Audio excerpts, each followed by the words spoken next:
miyembro ng Shakul kumala sa banda. Coco, Kem, Donbel, ayaw paawat. Kung bago ka lang sa channel na ito, huwag kalimutang mag-like, share, comment, and subscribe. At huwag kalimutang pindutin ang notification bell icon para maging updated ka sa bawat upload nating video.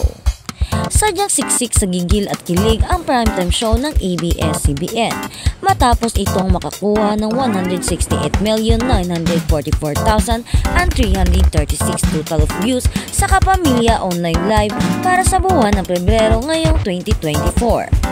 Tuloy-tuloy ang maaksyong tagpo ng tanggol kay Coco Martin sa APG's Batang Quiapo.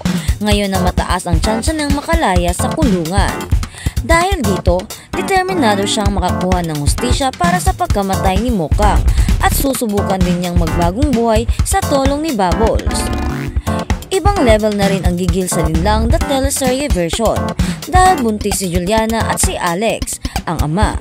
Maitatago kaya nila ang katotohanan mula kay Victor o patuloy nilang paiikutin ang ulo nito?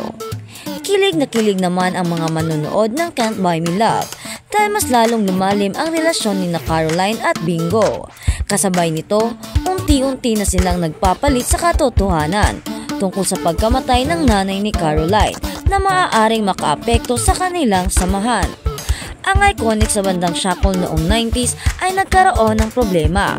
Kaya ang songwriter-singer nila na sina Joel Palomo at lead guitarist na si Minyong Cervantes ay kumalas na at nagtayo ng bagong banda na tinawag na Ripakul. Ang ibang kasama sa banda ni Noel at Minyong ay galing din sa iba't ibang banda, kaya gusto nilang magpakilala bilang bagong grupo.